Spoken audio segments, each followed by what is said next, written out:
Welcome everyone Hey guys. to another live lesson. Today's number 97. Can't believe there's been that many live lessons already. Wow. Guys, we have Jason Cleaver here. Hey guys. He is our gear guru. He is our he's the creator of Casey Drums, the kit that I was just playing on there. There was a few little mess-ups here and there, but other than that, it was Sounded awesome. It was a cool play-along. That's a play-along track, guys, that we released through Drumeo, and people who are part of the memberships can download that. That was on last 96, LS 96 we released it. So Cool. Make sure you guys get that. It's a lot of fun to play along with. Today we're talking about how to tune your drums, right? Absolutely. Cool. This is a fun one. This is a fun one. Before we get into the lesson, I'll just go over some formalities. First off, guys, we're going to have lots of time for, hopefully we'll have lots of time for questions. Yeah. So ask your questions right below the video, submit a question, sorry. Also, we are going to give away some stuff today. Cool. What are we giving away? We're definitely going to give away some really handy stuff. We're giving away a drill key from Evans, which is actually what I use on my drill. So it's like a tuning key super great. Yeah, for your drill bit. Tuning key, yeah. Cool. And we're also giving away a torque key. Which will be awesome. Those are always good to have. Yeah, for sure. And we're also going to give away 2-month memberships as well, like usual, on a Monday lesson. So how to win? You're going to want to go to facebook.com/Drumeo. Is that your phone, Jason? Shh. You got to go to facebook.com/Drumeo. And what you're going to do is you're going to answer or like us first off. Then you're going to write on our wall, I'm going to ask a question. And today's question is all about tuning. I want to know, how often do you guys tune your drums? Or how often do you replace your heads? Because I know if you're just sitting and jamming, or in your room, sometimes you can go months without tuning or without changing, or even tuning your heads. Yeah. So answer that right on our wall. Sorry, facebook.com/Drumeo. Just basically, I change my heads this often, and maybe why? It might be a price thing, might be a time thing. Who knows? Totally. Cool. So do that, and we're going to randomly select the winner. You're going to get either one of those cool little prizes there from Evans, or you're going to get a month-long subscription to Drumeo. Cool. Which is a lot of fun. That would be sweet. All right, so in saying that, we've got a lot to cover. You have a cool little setup there, Jason. So before too long, take it away. Cool. So I think we'll first start off with the snare drum. Snare drums are usually one of the most finicky things to tune. And I just basically want to start by showing you guys something here. When you have your snare drum and you think you need to change your head. So what I do is if I think I need to change it, I pull it off just to see. And I don't know if you can tell here, but if I tilt it, just look at that. It's like a soup bowl. Yeah. This is a really, really old head. This should have been gone probably a couple months before it got to that point. So what are some things to look out for when you have a skin that you know, okay, it's time to change the head? Because I'm looking at that right now. Not only is it like brown in the middle because it's been worn so much, but I can even see little dents coming up. Yeah. What are some warning signs? You'll see dents, and you'll actually see like little shiny spots from your head, from your drumstick. You'll actually see it starts to kind of wear off the coating too. Yeah. And that's where the shiny will come through, like the white coating will come off, and you'll start to get like the plastic underneath. Yeah. So you'll see that. You get a super brown or kind of gray-brown center, and you'll actually notice that your head won't stay in tune as easy. Okay. If you tune it up, it'll go down quite quickly compared to a new drum head. So does it sound like flat? Because I know sometimes like when it just droops in the middle, it's hard to get any sustain from the kick. Yeah, it sounds dead. It sounds flat, and there's no liveness to it. Yeah. So that's a really good indication. If you're tuning your snare drum, like every time you get into your drum room, I mean, you might have an old drum head. Yeah, totally. So those are little things to look out for. And sorry to cut you off one more time here, Jason, but I forgot to mention that there is a PDF to this lesson, and you can download right below the lesson. And it's basically just a little tuning map, right? Which you will talk about and go over. So make sure you guys download that. And a lot of times the lessons are at a kit, just like this. Sometimes they're at a practice pad, but this lesson is a little bit different because of the fact that it's tuning. We didn't want to just do it on the kit, because that's another thing we'll talk about too in this lesson as well. So cool. Sorry to go on. Yeah, no problem. So when you realize you have an old head, and I like to start my snare drum on the bottom. And what I usually do is I just turn off the snare wires, and I'll sometimes have to loosen them up so that I can get more slack out of the snare wires. Still don't have enough here. And one thing that I will mention though is you're not doing this at the kit. No, absolutely not. I don't think that tuning is a great idea to do at a drum kit, because you're always kind of in a very awkward position, and you're always kind of if you're sitting there, you're bending over, tuning something, you can't get your ear to the ground, you can't turn your drum properly. What I like to do is well, because I build drums, I have certain tools that actually help me tune drums too. And one of these is just a simple, like, turning work plate. That's brilliant. It's it's really simple. It's just plywood with like a round bearing. What do you call it? Lazy Susan type of thing, like you have in kitchen cabinets. I was just gonna say you can use one of those Chinese. Like when you go to a restaurant, you got like this spinny thing in the middle. So I just basically have a bunch of these, and it makes my job a lot easier to tune and assemble drums and stuff like that. So I always like to take my drums off of the kit, and I'll bring them to a table or sitting at a seat with this on your lap or something, whatever works. But usually getting away from the drum kit is super important. You basically want to just, if you have to, just the fine tuning on when you're sitting at the kit. Absolutely. But if you're putting a new head or need to really, really retune it, take it away from you. You're more comfortable too. You can. You're more comfortable, and you'll do a better job because you're not kind of in an uncomfortable body position too. If you're tuning, especially like a floor tom, you're trying to tune underneath, or you're trying to get down to your bass drum batter head, like you're always uncomfortable, and you'll just do a quick enough job to get it done. But I find if you're going to do it right, especially with new drum heads, take it off your kit, put it back piece by piece, and you'll have a better end result. Cool. Good tip. So this is what I like to do with a snare. I loosened up my throw off, and I had to adjust the tension on it, so I had enough slack in my wires here. And I just put a drumstick in here. And one of the cool things about this Evans drum key is you can stick it in a drill. It's made for that. And so I have a little pocket drill, and basically loosen off all your keys. I don't necessarily do it in any specific pattern because it doesn't really matter that much. When you're loosening, when I'm loosening, okay. I don't. If my snare drum's really tight, I won't loosen the whole thing all the way. Each lug, I'll go around and do it in like twos. Yeah. So. Man, this is like speed tuning here at its finest. It would take me a good 10 minutes to get one of those heads up because I just have one of those basic keys. I got one of those drill one of these regular keys. They're great. They come in handy, so you need to have one of those as well. But so this is actually a brand new snare drum. These are brand new heads on it. So for lack of time and stuff, I'm gonna just pretend this is a brand new head that I just put on here. And so now, what I like to do is I just tension all these claws down with fingers. I don't use a drill if I don't have to. You have a lot better chance of getting it accurate. So now you're you're putting tension back on them.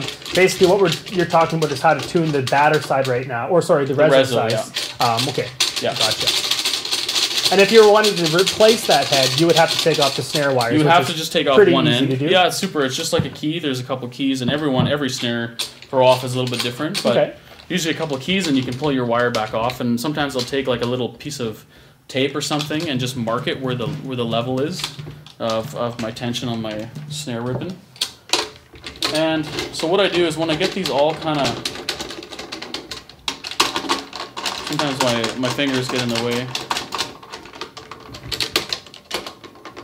And here I'm just going in a circle, and you'll hear me, it's not the best way to do it.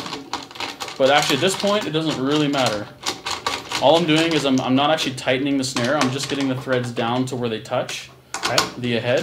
And I like this key because it has a long, straight kind of shaft to it, and that I can actually use with my fingers, and I can feel when I start to get tension on my tension rods. And then I just stop. So I make sure they're all like super, super light, like there's almost no tension on it at all. Just kind of make sure they're all roughly the same.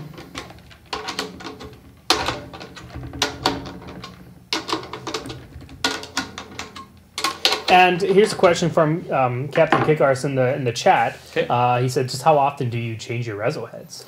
I don't change them an awful lot. I usually end up breaking them before I have to change them, and that's usually from just super tight tensioning and really heavy hitting. Mm-hmm. That's usually what I do, but you don't need to change them that often. They're one of those things that you can get away with quite a lot. I think it's been a couple of years since I've changed my reso heads. Yeah, that's a couple of years is fine. If you play a lot, you play a ton, and a couple of years and your snare drum still sounds great. So yeah. It's not something that you're going to need to really. Batterhead, different story. Batterhead's absolutely different story. Absolutely different story. And it's it's also a little bit more daunting than top head too, because you are dealing with the strainers, and it looks kind of intimidating to take this whole thing apart if you have to swap it all out. So it's kind of one of those do it as if I have to kind of thing. So. Yeah. So here we go. I have basically all these down finger tight. They're all sitting nice and even. And then now what I do is I kind of, in my head, I've done this a lot, so what I do is my first round, I'll go in, like on the tuning map, you'll see like a star pattern that I'm doing. And when I do that, I only do like a half turn with my key. So I'll just do one rotation with my key because that's quite a bit actually when you're tuning, but just to get it in a certain area, you can do a little bit more. So I'll put it on, I'll go half turn. In reference to the tuning map here, you're doing 1, 2, because on there's a little map, I guess. Yeah. So I'm starting at 1, usually is across from me. I'll start at 1, then I'll hop over to 2, half turn. Then I'll go back to 3, and then just half turn. 4, half turn. 5, half turn. 6, half turn. 7, half turn. 8, half turn. And you'll notice that my half turn was actually a little bit more than a half turn because the way I'm rolling in a circle, these hoops are super thick. And so when I tighten down this one, these two sides actually get looser. So I kind of had to, before I did my half turn, I had to kind of just snug it up a little bit and then do my half turn. Okay. Just with, different style hoops will do different things, but these are super beefy, so they do that. So, did you get the last one there, number 10? I believe I did. I might not have. Nope. So beautiful. Now we got the first round done, and at this point, it's not gonna be anywhere close. But I still always like to check because every time I do a round, I'll check it. If I don't, if I skip it and go to the next round, it's just gonna exponentially get worse if something's out. So now what I do is some guys will see tapping with a stick, and that works great. I actually like to use my finger, and I'll show you a few reasons why. When I'm using a stick, you like to kind of hit in the same distance all the way around, so that it's going to sound way different if I'm hitting this one here, or if I'm hitting it out here. It sounds different. Yeah. So it's always hard to gauge how far you're hitting. So I like to use my finger, and the reason I do that is because my knuckle is up against the rim. And I don't know if you can kind of see that on the side here. My knuckle goes against the rim, and so when I hit it with my finger, I'm always hitting it in the same spot.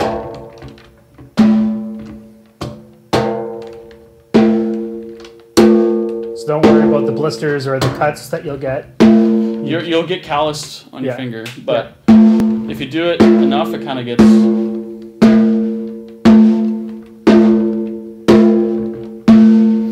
We're actually not terrible right now. And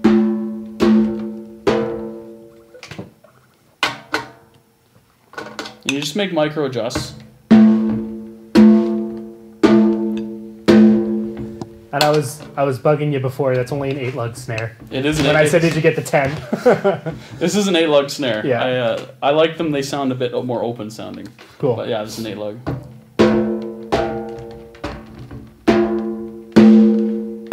So what are you listening to? You're just listening to consistency right now, I guess, eh? Just consistency. And usually the two by your snare wires, you have to maybe crank them up a little bit more because of the snare bed in there. Okay. Yeah. So yeah, I want to make sure that it's all sounding relatively the same. So we're pretty close, and for this, at this point, I'll keep going. I'm not going to have to do too much. And so I'll basically start again. And for a snare drum, a bottom snare, I'll do another half turn set. Okay.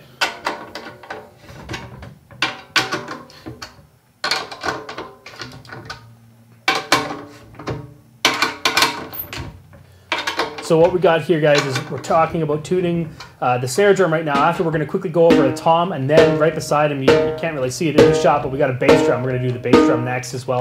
And any questions you had, we'll get them in, because tuning is a topic we get tons of questions about, emailed and in the forums and all that kind of stuff. And a lot of it is personal, but then again, I mean, there's certain things that you got to make sure you're doing, and what Jason's doing right now, you're just listening for any kind of in irregularities, I guess. And you're always going to make just small micro adjustments, and as you go, I recommend every time you do a round, you're always checking it. So I'm going to go again. That was the second time, and I'm going to go just a quarter turn this time.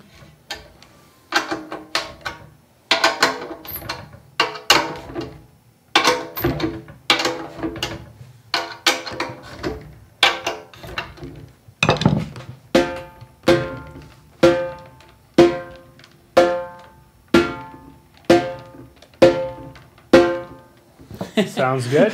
not much to do there. Okay, you know, and you can keep going over and keep going over and keep going over, and you're going to get to a point where it's going to be definitely good enough. And at this point, I would probably leave it because I don't know where the snare drum, the whole tone is at right now. So I'm going to leave it at more of a, this is quite a, I would say a medium-high pitch for the bottom. So I'm going to leave that right now, and I'm going to flip it over, and we'll talk about the batter head. Cool. Because this is where everybody changes this all the time, or should change it all the time. And so it's the same procedure as the bottom. So I loosened off all these, and so this is a brand new head.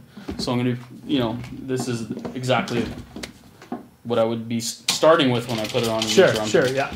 And do you do anything, like when you first put a head on, do you like do anything to seat it, or maybe, because I know some people put their fist in there and kind of stretch it out? What I do usually is I will just get these all finger tight. And then if it's, especially batter heads, reso heads, I don't, sometimes I find doesn't make as big of a difference. Yeah. But I'll show you just in a sec here. What I'm going to do is I'm going to just, depending on the drum, sometimes I'll put my fist in it or my elbow. If it's a fairly thick head, I'll use like my elbow or sometimes your knee. Oh yeah, yeah. But depends how thick of a head it is if you don't want to pop through it. So I get these just finger tight again, seated in a circle. Doesn't really, at this point, it's not going to make a whole lot of difference.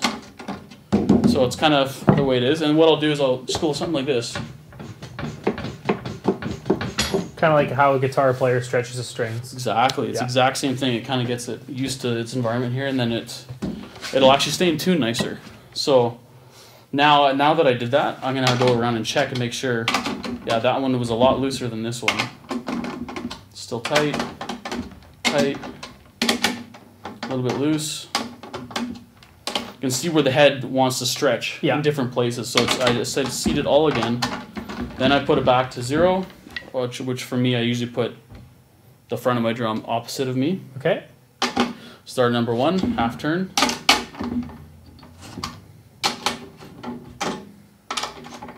And a lot of it you're feeling too, because I notice like if there's a little bit more of a turn like you were talking about before, just because of the way that it seats.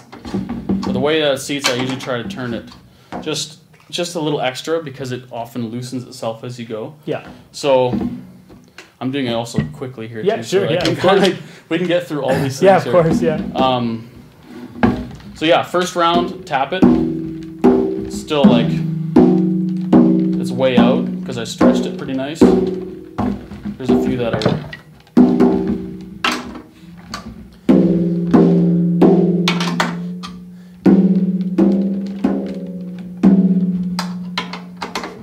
Just kind of, I'm not necessarily going in a star pattern at this point.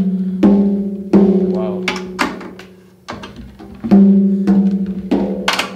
Just to kind of get it back in its normal spot. Matthew Duckett was saying, I use a drum dial just to get the drum up to pitch and then fine tune by ear. That's a really cool strategy. And we are going to be giving away, we are going to be giving away a drum dial too. Just one by Evans, and you can use them. I've never used them myself, but I do know a couple of people that do use them, and they say they love them. So, yeah, drum dials are really great. I would use one if I have a whole bunch of snares that I'm assembling it all at one time, and you got to do it pretty quick. Yeah. But for one-off stuff, I usually don't because I like using my ear. I trust it more. Yeah. Maybe. Sure.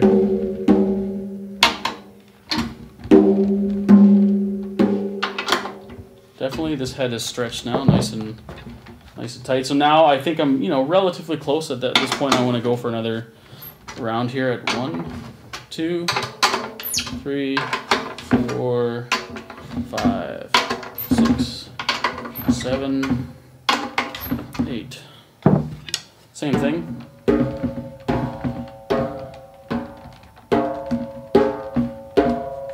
You don't need to crank it. You don't need to hit it super hard. You're just listening to try and get some kind of tone.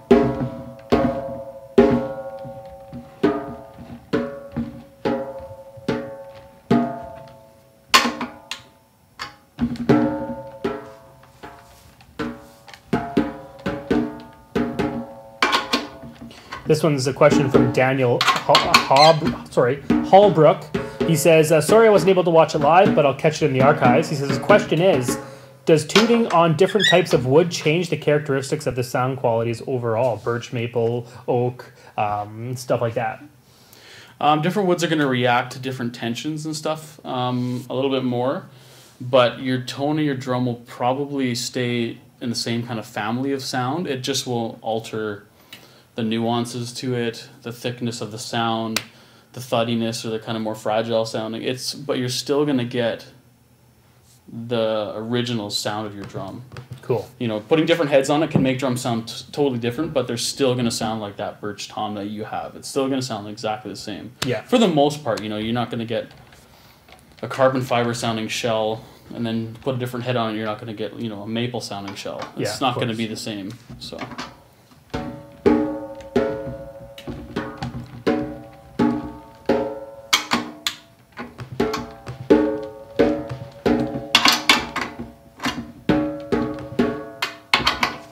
Awesome. So after that, I was just gonna say after this we should go on to the bass drum because it's already 4:25 and we still got awesome. So at this point, I would leave it, put up my snare strainers again, and check and see what it sounds like, and then adjust your strainers. It's hard to do it on the table.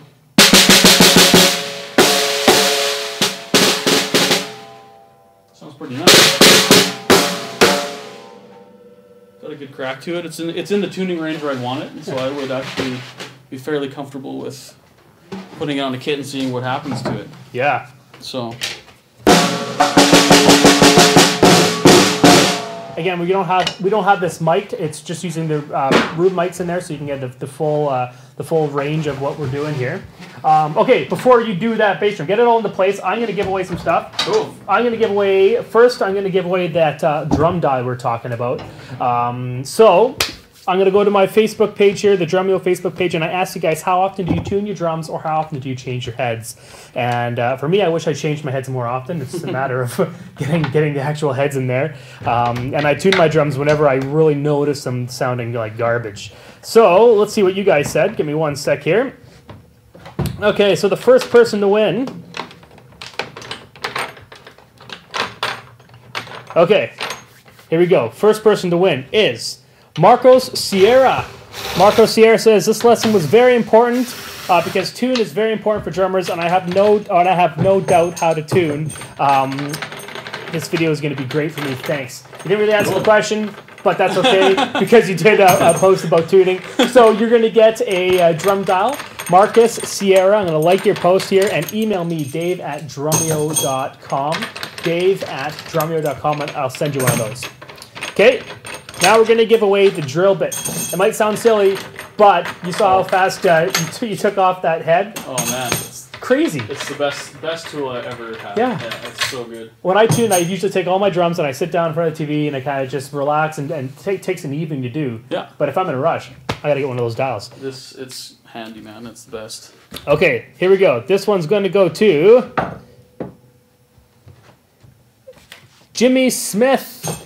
Jimmy Smith, you have won a drum dial, not drum dial, sorry. Torque key. Torque key was the one we just gave away, the drill bit. Oh, sorry, yeah. Jimmy Smith, I do a full top and bottom tune whenever I move my kit or there is a drastic temperature change. Very good point. Good answer. Whenever I sit down to play, I check my tuning to make sure and do a couple of tweaks, and I change my heads whenever I can afford to do so. Usually the snare and kick more often than the toms. Keep up the good work, guys. Cool. Thanks, Jimmy. And you have a good point. The temperature changes do affect the tuning of them, and snare and bass drum are usually the ones that I change more than ever because I hit those more.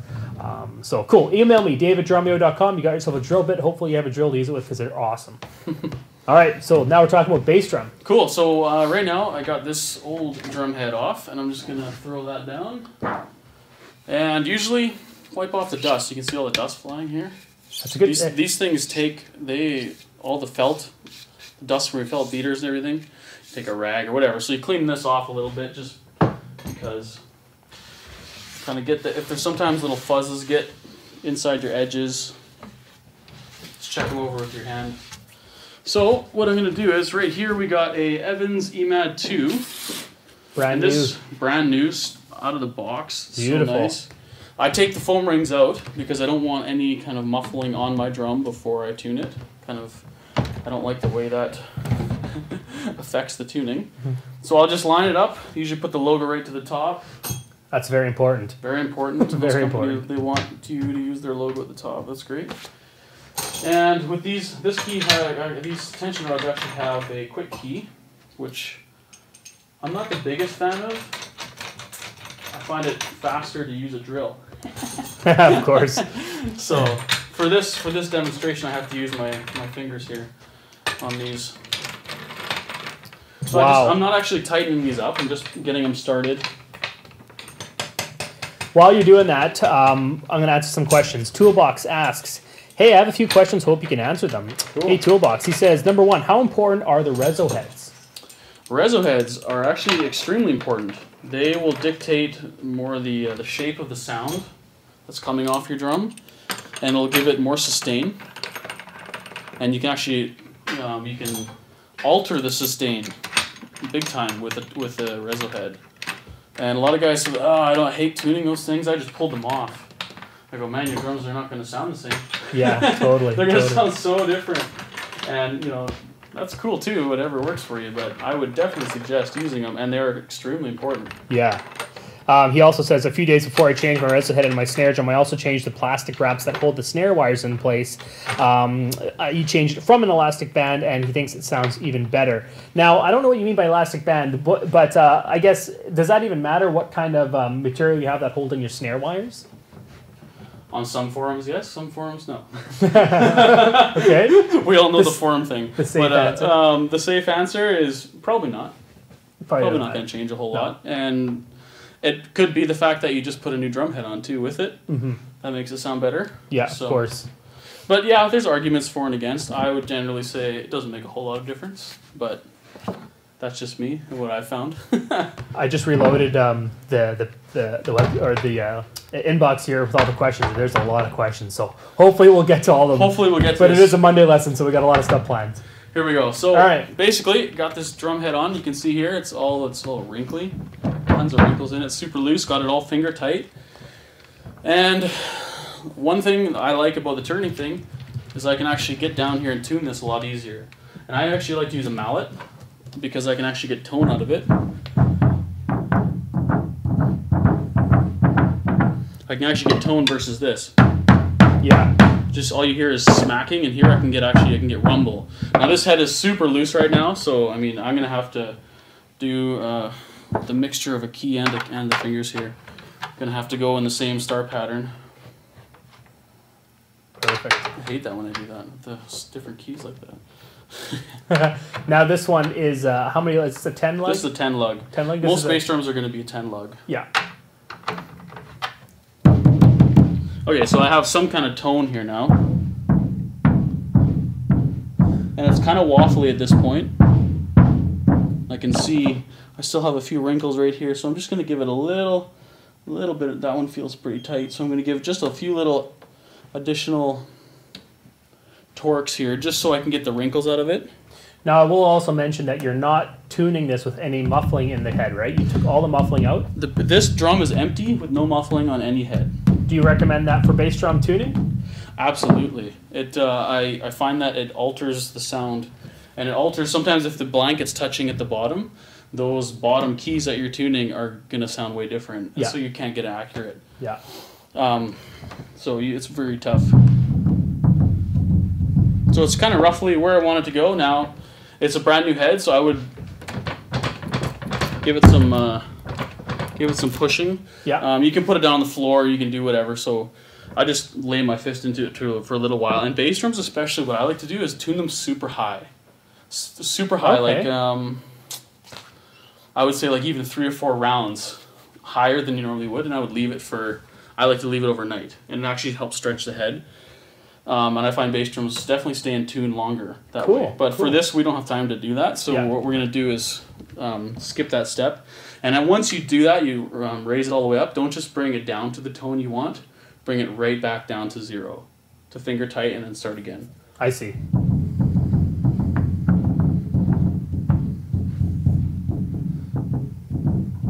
Now nothing really changes when you're doing this from the snare drum, you're listening to the same nuances, the same thing, irregularities, trying to make sure they all sound the same. This drum, or it could be the drum or the head, that it's this whole side of the bass drum right now is feeling, it's the same kind of tension, it's all the same, but it's feeling really floppy just on this side here. So I gotta have to, either push it a bit, kind of stretch everything out, and then even add some extra tension on this one side just to kind of get it going the same sound. There we go. Cool. And why put it up on a table is because you actually get your ear down to it. Yeah. I think that's the biggest tip right there. So I'm getting a nice kind of even rumble. And bass drums, you're not going to tune a ton of, you're not going to keep going up and up. So I tend to get it to as low as I can and leave it for my overall tone. So that's basically where I would leave it at this point, and I would play it and see what happens, and it'll stretch and that kind of thing too. And then what's great with these is probably for this bass drum, I like emptier bass drums, so I'll put maybe a thicker foam on the batter head so I can have less inside. And what kind of bass drum head is this again? This is an Evans EMAD 2. EMAD 2, that comes with the ring there. Comes with the ring. Yeah. I think this is the right. Gives a nice, it kind of muffles the head a bit. Yeah. They're nice. You don't have to have this. It's not the key thing. This one just came with this. It's great. So when you get it's got a nice smack. It's got a nice attack. This is a birch shell, so it's going to have a really focused tone. But with that, I almost wouldn't put any muffling inside. Yeah, it sounds so nice. Pretty good right where it is. So. What's the rule of thumb for reso heads on the bass drum for tension? We'll quickly talk about that. I know there's probably a lot of people question with that. Usually I go a little bit higher than the batter head, and I'd make sure I get all the wrinkles out of it. That's super important. But I do go a little bit higher because I like a bit more boomy sustain coming off the front end, and so I don't usually tune them equally. I tune this one a bit higher, and see, you can hear it actually. It's quite a bit higher than this one. Yeah, I see. It's like a 30. Like it's quite a bit higher, and then that actually I find just gives the drum a bit more length and projection. Like it kind of sounds a little bit longer. Cool. So that's what I like. My preference anyway. Jason actually taught a lesson on how to get a good sound out of your bass drum. Yeah. In the archives for any of your members that really want to dive into the bass drum sound, because tuning your bass drum is a huge task for a lot of people. Me too. So that's a whole hour lesson just on the bass drum. So yeah, I find bass drums really difficult because of the low tone, and it's oftentimes if you're not comfortable and get your head down to it, it sounds sort of the same when you're up here. Yeah. So you don't actually get it tuning any better. If you get your head down here, you actually can get it tuned a lot nicer. So bass drums are a bit tricky. Cool. So. And at the very end, you might throw a patch on where the bass drum beater is. We got a patch here, and basically to do that, these Evans pads here, I would just take it off, put it on the level surface. Pull up the pedal you're using, latch it on. I'm not going to latch it on necessarily right now. You don't even need to stick it on. You get the idea. The idea is what you can see. Yeah, I can see on the video here. I'll take the patch out, make sure my bass drum's hitting where I want it to in the center, like we talked about in the other video, and then put it on right where your batter is. So it's super easy. Just make sure you have your pedal there to get it in the right spot. Cool. Excellent. Okay, we have literally got tons of questions here. Okay, so can we quickly talk before we go on? I know the tuning is tuning for the tom the exact same. I'll actually take off one of my toms here, give it to you. Maybe you can very quickly, briefly talk about it. Sure. So I'm just gonna take this mic off there, hang it right down there.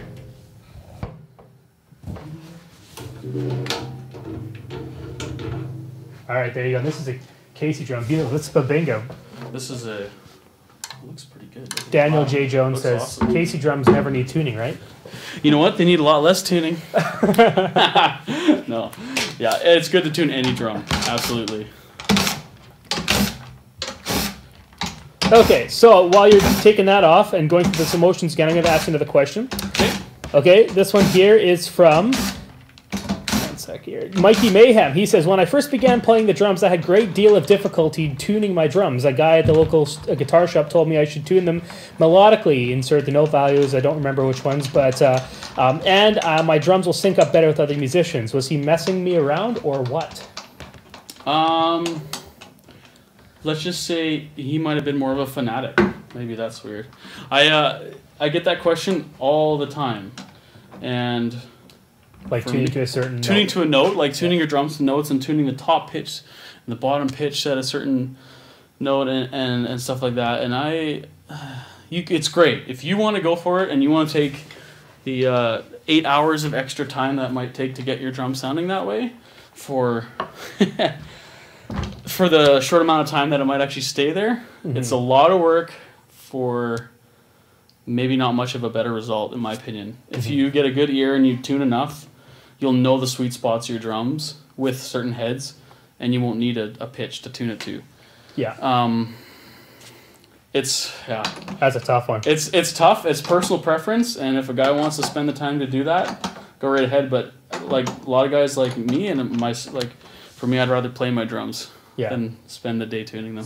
Exactly. That's just my opinion. I'm sure they sound great, but one story that I do know of is a guy that was recording a big major label record, and the producer wanted them to tune each drum to the notes in the song, and so it took like 8 times longer because they'll finish one song and then they strip the whole kit down, put new heads on it, retune everything. 2 days later, they're ready to track the 2-hour session. Holy cow! It's like, what? Where do you get the money to sit in the studio for that? Where do you get the money? Yeah, it's like it gets a bit extreme, and I'm not the biggest fan of that. So, Noodle says, "Hey Jason and Dave, great ideas on tuning. Cool. Thank you." He says, "Whenever you break a head, it can warp the drum. And so, what are some warning signs when you know you need to change your drum before it breaks?" It can warp the drum. He says, "Whenever you break a head, it can warp the drum. Maybe because the tension all of a sudden." Okay. I never really heard of that, but yeah, maybe you might warp your drum rim, maybe. Yeah. But your shell won't. Nothing should happen to your shell. Yeah. And if it does, you need a different drum. What about like any tips of exactly. Any tips of when to look for warning signs on that? I guess we talked about that with that one head. Yeah, with that one head, oftentimes I've busted heads straight through the middle and they were almost brand new too. So it's pretty tough to get a warning sign. Yeah. I usually go off of just the wear signs that we talked about at the beginning, and that oftentimes the heads aren't actually breaking; they just get old. Mm-hmm. So. Cool. Sometimes you get like a lemon head. It just kind of does something funny. I've had a 2-ply head on the bass drum once where one of the plies on the back end broke, but the other one was still there. So I kept using it for like 6-7 months afterwards. It's really weird sometimes.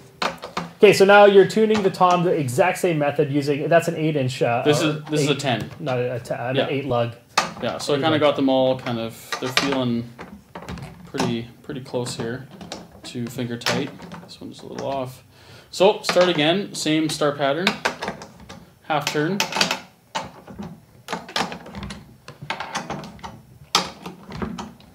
So do it. And see, it's not high enough at all. I'm just getting like this kind of waffle sound.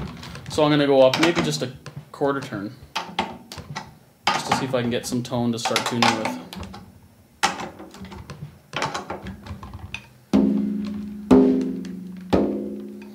So you're going to go through the same process. See, it's out. Same process as all the rest.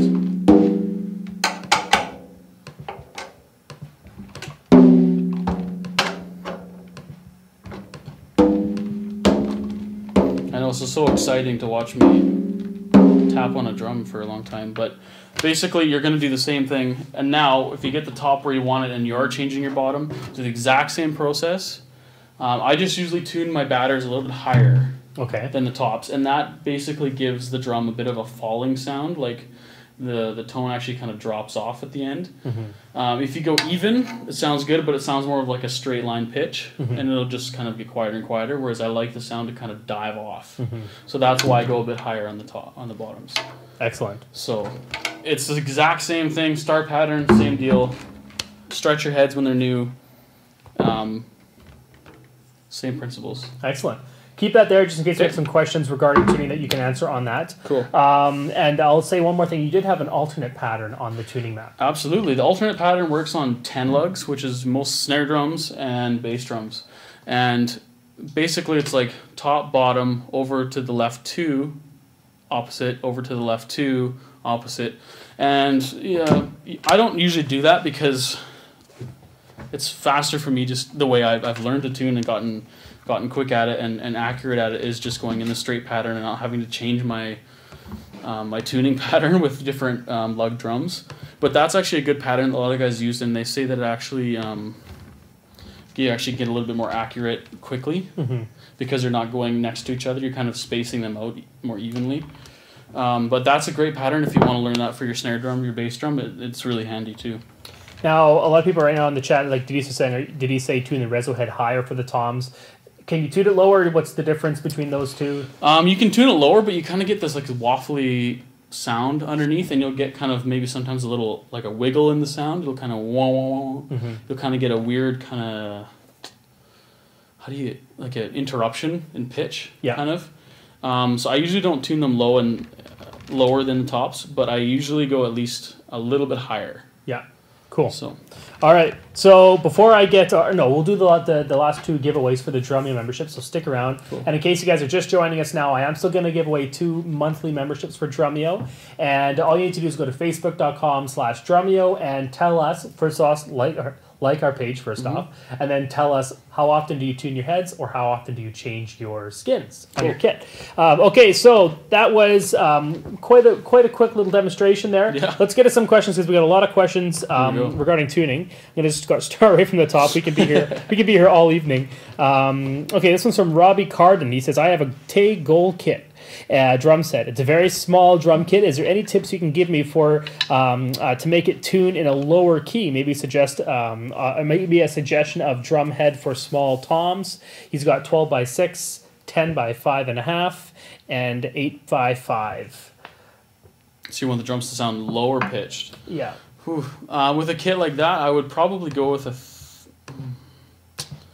I would probably put coated heads on it at least to help warm it up, and I would probably put at least a G2 on the tops. I wouldn't, like some guys with smaller drums will say, oh, I'll go thinner heads, and that way I'll get more tone out of it. You get more tone, but you don't get as much body. So I still like to have a good 2-ply if I can for a thicker sound. Very cool. But a kit like that, I haven't built a kit like that super small, and haven't fooled around with like really short bass drums and stuff like that. But I would suggest giving maybe the resonance quite a significant higher pitch and keeping your batters pretty low. And that might get you some really nice thud, but then kind of keep that low thud ringing a little longer to make them sound a bit bigger. That's maybe where I would start. Cool. Yeah. Jay Carroll says, "Hey, I got my 14x14 floor tom tuned great, but my 16x16 is giving me a lot of trouble. It rumbles on and on forever and annoys the heck out of me. I already have Evans EC2s and Moon Gel on it just to make just like the rest of my drums. Any tips?" 16x16 that's ringing. The one thing I'd say, Jake, is first off, try your drum in another room and see what happens, because I've been in many different rooms where the different shape of it bounces off the waves of the sound waves a bit differently, and some drums do resonate differently. Yeah. So move it into the living room or outside and see if you get that same tone. Sometimes the square drums will do that, like square by meaning like 12x12, 14x14. Those drums tend to have a lot of resonation. And 14s, I found too that 14x14s tune up a lot quicker than a 16x16. But yeah, like changing rooms would be a really good idea, because it might not necessarily be your drum where you're tuning. Yeah. Like you said, and that's often the case. So I would definitely try that first before you start fooling around with alternate mufflings and stuff like that. Cool. Dave Duejo has a pretty cool question. He says, does lug count matter when it comes to sounding better or worse? I talked to a drummer that was all super proud of his custom 6-lug snare drum. He said it was hard to find hoops for it, but other than that, it sounded better, he thought. Other than less on the snare to muffle, do you think it would actually, or think a lug count would actually make a difference? Yes, lug does definitely make a difference. A lot of guys, I prefer actually like 8-lug snare drums on 14-inch, and what I like about it is that there's a bit more character to the drum. It's not as even sounding. If I'm hitting right over the lug, they're all gonna be the same. But there's more space between the tension lugs, and so that gives a bit more room of flex in the rim, which kind of opens up the nuances and characteristics of the drum. So I find, that's a good argument that a 6-lug, was it, he said 12-inch diameter? Was it a 14? He just said a 6-lug snare. 6-lug snare, okay, so maybe it's a 14. But it will be very open sounding, it'll be very organic sounding. You're going to get more nuances, and the snare won't be sounding like it's just a one-sound shotgun. Yeah. You'll get a lot more creativity out of it.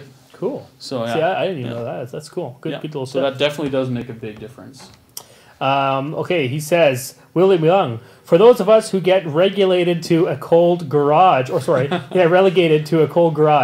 how warm should it be when we do this? When we tune a drum or when we change the heads? Does the heat matter? I would do it where it's consistent. I wouldn't bring them into your house, tune them where it's going to be 18 degrees or something, or Fahrenheit or Celsius depending. But like a house will be way warmer than your garage, so I wouldn't change the environment. I would tune them in the environment they're in, because the second that you bring them back to its original environment, it'll all go out. Yeah. So I don't even think that the room temperature is going to be the end all and be all. I think it's just the consistency that's going to be the biggest issue. Excellent. Yeah. Paradiddle says, "Hey Dave and Jason." Hey Paradiddle. From a sound engineer's point of view, does he prefer a more open kick, say using a thin resonant front head, or a more tightened up sound muffle front head? Great lesson, by the way. Cool. I know you're not a sound engineer, but nope. I mean, you build kits for touring drummers all the time, and they know what to ask for. What is the common denominator here? Bass drums like to be thick, boomy, and punchy, and that often will never come from a single-ply reso head or single-ply batter head. Usually it's going to be a 2-ply batter and at least a thick single-ply with an extra plastic ring on the inside. So I usually will go fairly thick heads, like EQ3 heads by Evans is usually what I put on drum heads or kick drums. They sound really great, and they're pretty consistent as well. And you always recommend a hole in the reso head as well? Absolutely, yes. I recommend that, yes. Hands down.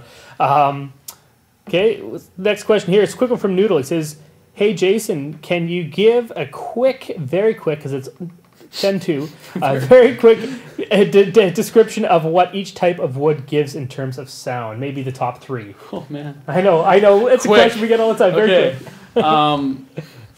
Let's just go maple, birch, and mahogany. Probably the 3 most common. Maple's going to be the most versatile drum. It's going to be more open sounding, punchier, boomier, more live sounding, and it's going to sound, how do you put it? It's extremely versatile.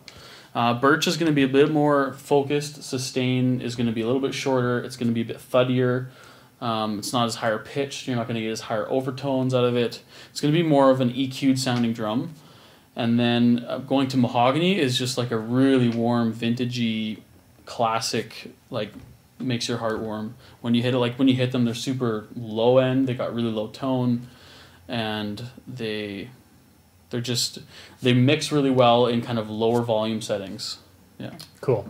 We have a lesson coming up with Jason where we're going to talk about all the different types of snare woods. I think you're going to bring in as many as you can, and we'll show you guys what they each sound like. And we'll be hard pressed to get it all in an hour too. So yeah, I know. That was a super quick version. Yeah, there's a lot to it, and I never even think about it. And whenever you start talking about it, I always forget how important those little things could be. C-Lock says, should you tune the reso side before the batter side, or does that really matter? Great question, by the way. I usually do, because that's maybe what I've gotten used to. When I assemble drums, I put the bottom one on first, because I feel once I'm done the bottom, I got it in the right tone range that I want. At the top is where I will normally do my variations from anyway. Mm-hmm. So I'll get the bass set with this, and then I'll put this on the top head and kind of bring it up and down to get the desired tone that I like. Cool. Yeah. Sank asks, is there a way to repair a tom or a snare head, or just buy a new one and replace it? Thanks for the great lesson, by the way. Cool. Definitely I would replace it. Duct tape will get you through a gig or through a song at a gig, and then I would just you basically get a new one. Yeah. Yeah, they're not really repairable. Not really repairable, no. Okay, sorry, one sec. Rob, and then there's another person who asked this question too. Any experience with the new TuneBot drum tuner? TuneBot, I've never heard of it. Neither have I. No, and it sounds. He said it's the new, so it sounds like something that might be something fairly new out in the scene. So I've never heard about it, but I'm going to check it out after this lesson, so I'm familiar. Cool. with Yeah, that sounds good. Okay, Sealock says, "How do you get rid of snare buzz by the kick drum?" Usually, I find the most times that you're going to get snare buzz is off of the first rack tom that's directly above your snare drum. And it's kind of always a bit of a myth why it happens, and a lot of people, there's no real right answer that it'll do what you want it to each time. But say my rack tom's right here in front of me and my snare drum's right here, I would basically go against the rules of tuning, and I would take that first lug that's directly adjacent to my snare drum, and I would detune it just a little. Okay. And I actually find that works super well. Now, you just can't do it a whole lot that it's going to really change the sound of your tom.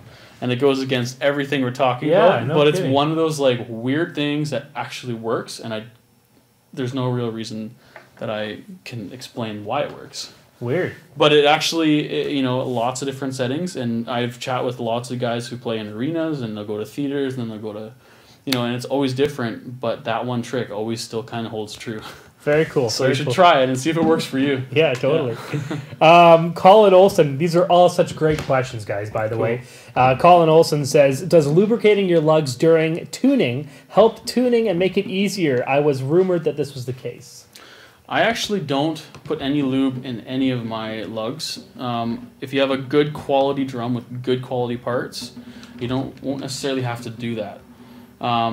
Usually the lube is to lube up low quality and make them feel like a good quality drum. Yeah. So more of a practical reason why I don't like to do that is because if I'm maybe spraying something on, or you're going to spray your drum, it might even eat your finish, which would be terrible. Or also it starts to attract all the dust and your sawdust and your shavings just from being on your kit, and because the lube is actually a bit sticky. And so then after a while you'll start tuning and you'll start grinding the sawdust into your lugs as well. Yep. And then it just binds up all your threads, and then you end up stripping it, and then so good quality parts usually is the better way to go. Yeah. Tank Boss says, is there any tuning tricks to reduce snare sizzle? We just talked about that, so I'll move on. Give me one sec here. Brett says, hey, my 16-inch floor tom sounds flat and dead. I want much more resonance from it. That's how bad it sounds. I have turned it upside down and don't hear much of a difference in the resonance. What am I doing wrong? It's going to depend on what kind of drum it is as well. Like wood is going to play a big role in that. It's going to play a role in the quality of your edges. It's going to play a role. It's not just going to be the head and the tuning that you put on it, but given it's maybe at least a semi-professional drum kit or a professional drum kit, yeah, you're gonna have to take it to a different room is what I would do first of all. So he wants it to be bigger and boomier. Is that what he's asking? Yeah. It sounds dead right now. Sounds dead. Yeah. I have found sometimes that a 16-inch floor tom, I'll tune the top head tighter than I would a 14, and I know it sounds kind of weird. Like I usually like to have the tensions all sort of the same, feeling to them. But sometimes 16s require the batter head just to kind of be raised a little bit. And same with if you go to an 18-inch, you're going to have to bring your batter head up quite a bit more than you would maybe feel comfortable with to get that extra oomph to it. Because tuning the bottom will just it'll help, but you'll probably have to do the top as well. So maybe try that. Cool. Give the top a tune. Hopefully that helps. Hopefully, yeah. I don't want to keep pushing things, but it is almost 5 o'clock for us. Crazy. So it's been an hour. But what we're going to do is, because there's so many questions, what I'm going to do is I'm going to give away the last two things, which are the 2 memberships for Drumeo for the month, okay? And then what I'm going to do is I'm going to kind of say our goodbyes type of deal, but I'm also going to keep going and answering these questions. So if you guys, people who have questions still submitted, you guys want to stick around, we're going to go a little bit later, make sure we get those questions answered. Sounds good. Especially on a tuning lesson like this. I mean, these are just brilliant, some of these questions. Yeah. Try to teach how to tune a drum in an hour. It's tough. It's really tough. Yeah. Thanks very much, everybody, for coming out. If you guys have to leave, go for it. It's not a big deal, but I'm going to give away those 2 memberships first, okay? So let me just refresh the page here. Okay. By the way, one of the questions in there was, what kind of heads do you put on Casey drums when you give them to your customers? Cool. Usually it is your choice. Evans is what I like to put on. Usually, most of the time we're doing G2 coateds on tops and G1 clears on the bottoms. And sometimes snares vary a lot, but those are usually the good combos that I like to use. But it is essentially your choice. Cool. All right, so here we go. For a month membership of Drumeo, first one goes to, and if you already have Drumeo, let me know. Don Tizzoo, Tizzoo, or Tizzoo, whichever way. I play for a half a year now. I'm tuning my snare every week. The toms, depending on how I like the sound, I should do that more often. Thanks so much for the lessons. I've actually never tried to tune my bass drum, though. I'll try to do that tomorrow. Cool, Don. Awesome, man. That's very cool. Tuning your snare that often, I mean, yes, I make sure my snare's feeling good every time I sit behind the kit. Yep. It's the heart of the drum. Absolutely. Heart of your kit, sorry. Is that yours? The other thing I'd say, Don, is tune your bass drum. Go home tomorrow, take a look at this lesson in the archives. Again, if you don't have the archives, you just want a free membership to Drumeo, so now you have access to the archives. Congratulations. Yeah. That's sweet. Email me, it's dave@drumeo.com. Next person to win the month membership is Kathy Cast. Kathy says, I check and tune them once a month, except for the kick. Always putting that off because I'm not good at it. Cool, Kathy. You know what? I was never good at tuning my bass drum. I got more frustrated tuning my bass drum than any other drum, and I'd always just do the last minute tweaks and put as much muffling in there as possible. Did you take it off of the kit? Nope, not when I was young. There you go. When you first told me that trick, I was like, that makes total sense. Yeah, Gotta be it makes a comfortable. huge difference. Cool. So, Kathy, I've liked your post. Email me, dave@drumeo.com, and I'll set you up with a free month of Drumeo. Okay, guys, thanks for coming out. We're going to keep going a little bit longer just to answer those questions. And stick around because I'm sure there's going to be tons of cool, useful information there for you. Okay, getting back to it. Cool. I'm going to start right from the top here again. Okay. By the way, the question about what kind of heads you put on, that was from Greg Patterson. Cool.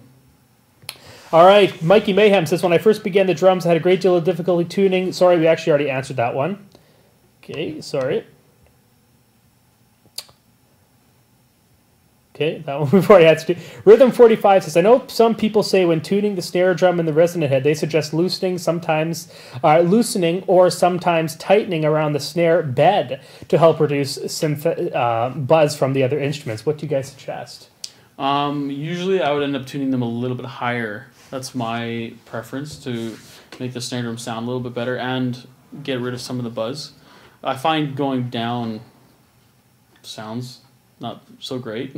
Yeah. I'd rather go higher and get a bit more, nuanced ring out of the drum than kind of make it sound a bit deader. And you're talking about the lugs here. I'm going to pass this. You want to show them where he's talking about? So when you have basically, let's put this right here. When you have your snare wires, usually the snare bed is going to go from point to point roughly in this zone.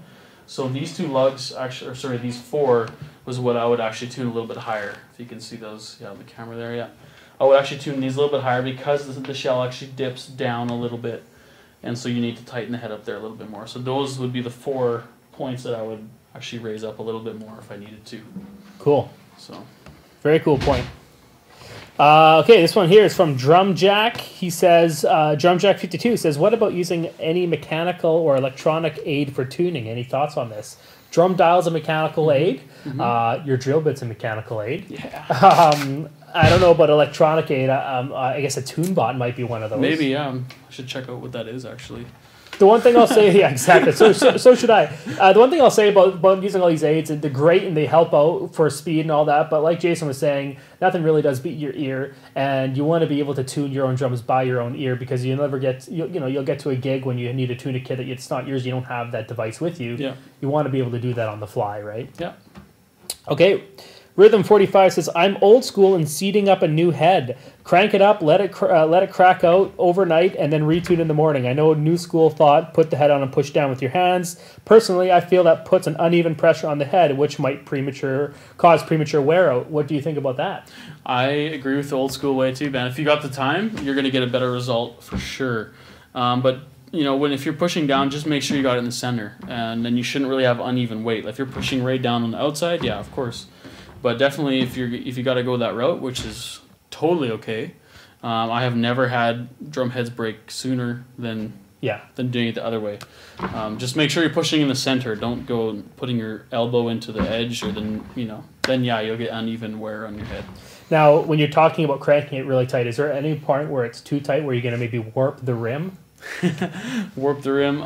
I smile because that might have happened to me once. You know what? I don't crank it so that I got to use a different key with longer leverage. I usually will do like 3 or 4 passes higher than my normal tuning range.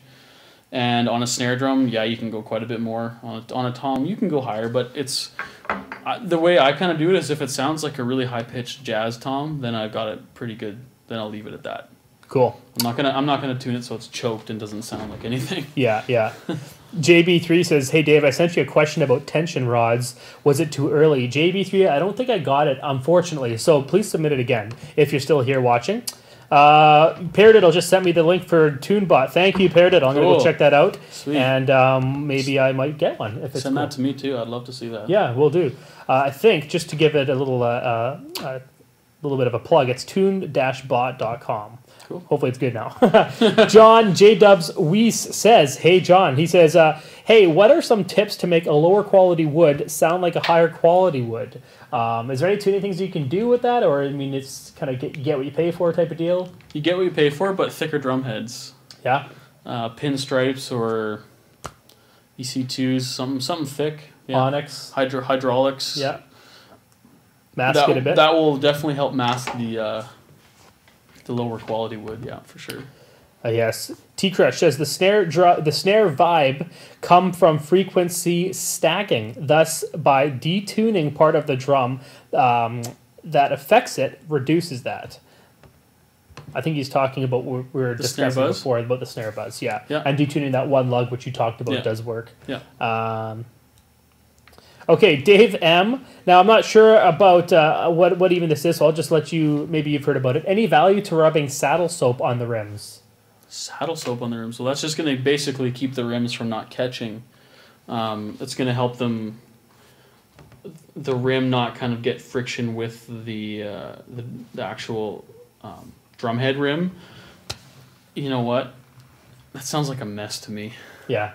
I'm not a huge fan of adding extra lubricants and stuff to the drum because they always make their way out of the drum afterwards and it makes a mess and you attract stuff. And you know what? There's a lot of great little tips like that. So if that works for you, go for it. I generally speaking don't actually recommend putting any lubrication onto a lot of stuff. And sometimes if I have to, it's on the snare throw-offs. Yeah. Because there's so many mechanical parts that have to work together perfectly to do the right operation. So in that case I would, but for rims and that kind of stuff, if you have fairly decent equipment, you're not necessarily need to go that route. Cool. Couple more questions here. Blue Pearl Oyster says, the shell edges on a couple of my 68 Ludwig toms are nicked a little because my brother took the reso heads. He's no longer with us. What do you recommend I fill them up with? I was just going to use some Carpenter's wood filler. What would you suggest? You gave me that little cringe face. I think I know what that means. You can repair bearing edges by filling them with composites and stuff. Like a wood filler or like an auto body filler. It's going to change the look of your drum because you're putting all this patchwork on it. But at this point, if you got a great old Ludwig like that, it would be a shame to kind of do that. So what I would probably do is I would actually maybe try recutting the edges. And then doing that, you can actually get rid of that totally. Oh, cool. So, got to be a pretty good you're going to want to find either a drum shop that knows a repair guy or somebody. You can email me and we can work something out and figure out what to do. But recutting would probably be the best fix. Yeah, that's a good point. Yeah. Dave the Wave says, I've had drums where a few lugs were burred. So I had to be aware while tuning because these few lugs were harder to physically turn, making it feel different. Mm-hmm. That's pretty common, actually. That is very common. In fact, that's happened to me to the point where I'm literally like I have to go and keep cleaning them out, and it sucks. Yeah. T Crush says, when you tune, do you tune like you would a guitar, or does that really matter? Tune like you tune a guitar? Yeah, I'm not sure really what you mean by that. Yeah, I'm not totally sure what you mean, but maybe he's talking about per the note. We've talked about that earlier in the lesson, so maybe that was an old question. Colin Olson says, how do snare wires affect the sound? That's a good question, no, Colin. I still have the original snares on, and I want to know if there's different snare wires for different styles. Yeah, there are definitely different number of strands and materials that they're made out of. But if you have an old snare wire, usually what it's going to be is the metal's fatigued, and so it's going to start to lose its springiness. And so I would get something new, like a 30 strand or even a 20 strand or something like that. Those are really great. But an old snare wire is just going to get fatigued. The metal's going to get fatigued, and that's where when you need to switch them out, and that might be from a 20-year-old drum at least. So it's tough. Mike McAlco brought in an old 70s recording custom. I think it was the 70s. It's an old recording custom snare. Hasn't changed the head or the snare wires. Sounds fantastic. Yeah. It's really weird, sometimes you just get those gems. Sometimes it just falls into place. Absolutely. Okay, we got one last question. Great. Okay. And actually, no, sorry, two last questions, and then we're done for the day. JB3 says, my tension rods on the floor toms sometimes become loose and even fall out if I'm not paying attention. Is there anything I can do about this? A suggestion that I've had before was to dab some silicone sealer on them. Sounds messy to me. What would you suggest? Sounds messy to me. You can get like little tension rod locks or like little plastic nylon locks, and that basically stops your lug from backing out. Those are actually a great clean way to do it. Yeah. Silicone sealer sounds kind of messy to me. And again, I've had issues with many types of lubrications, staining your drums or wrecking something. Yeah. They always end up wrecking something. So don't do that, in my opinion. Yeah. But yeah, there's like these, what are they called, lug locks or something like that, little plastic nylon tips I put on, and what I do is if I have that issue, I actually just try to keep on top of my tuning a bit more. Yeah. And if you're checking your floor tom every time you go play a gig, you probably won't have that issue.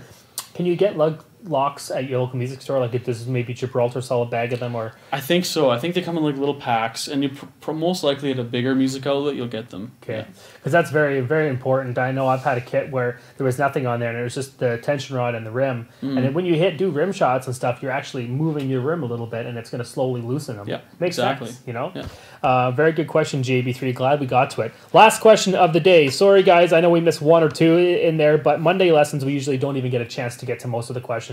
During the week, though, we're always answering all the questions, and it's a lot of fun, and we connect with you guys quite well. So T-Crush says, tune up, as in the tone, low to high pitch. I guess he's talking about, do you always tune up or tune down? I know I've had that question asked to me before when you're going for a certain pitch. Yep. I always go down. Like if my drum is too high, I will loosen it way lower and then bring it up to the pitch. I always tune from the low up to the high. And you'll notice guitar players always do that as well. Any stringed instruments, they always bring it back down and keep it at its tension. Because when you're at a certain tension and you just want to bring it down, sometimes it kind of goes a little bit too far. So you always need to bring it back up so it's under proper tension. So from low to high is definitely the only way to go. Cool. All right, guys. Thank you for sticking with us. I know this is a little bit longer than usual, but it was a great free lesson. Thank you very much, Jason, for coming out. It was fun, man. Great. You're always a plethora of great info, and you build drums for a living. So I mean, you have a pretty good insider's approach to all this kind of stuff. So thanks for having me. This is awesome. Cool. Yeah. All right, guys. Thank you very much for coming out. Tomorrow we have Mike McAlco in, and we're talking about how to hold your sticks. And then we on Thursday, everybody who's watching this right now, public, we are going to be live again for free on Thursday. It's our Drumeo 100th lesson spectacular bonanza. Very cool. So we're going to broadcast that one live. We've got a really cool announcement to make for that. So Thursday, it's going to be on 10 a.m. Pacific Standard Time. Make sure you're out for that. Very cool. Okay, everybody, thank you very much, and I'll see you all on Thursday. Cool.